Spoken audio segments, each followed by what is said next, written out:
So nandito po tayo sa ating farm at may mga radish po tayo na medyo malaki-laki na at may mga itatanim po tayo mga bagong pananim. As you can see, wala na pang masyadong gulay dahil medyo taglamig na po, autumn na po dito sa Japan at ang mga natitirang gulay na lamang po ang kaya nating anihin. Actually, meron pa rin tayong mga alugbati, meron tayong mga tanim na bagong sibol dito.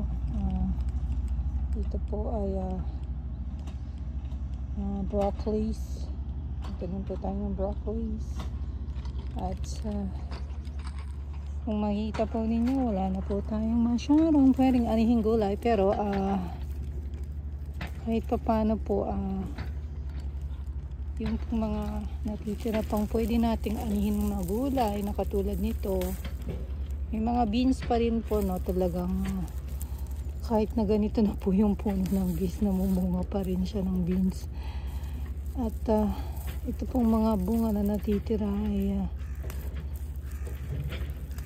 gagamitin po natin bilang pagkain, at ang natitira po na pwede nating anihin ay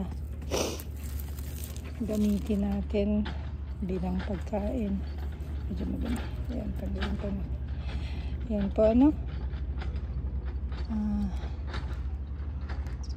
mga tuyo na po yung puno nito, pero kahit pa paano meron pang natitirang mga bunga na ganito.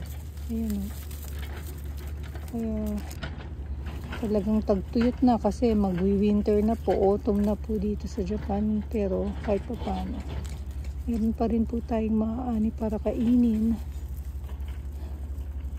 Ayan po, bigyan po natin ng halaga ang mga bawat bagay na binibigay sa atin ng Diyos para kainin. Ano po,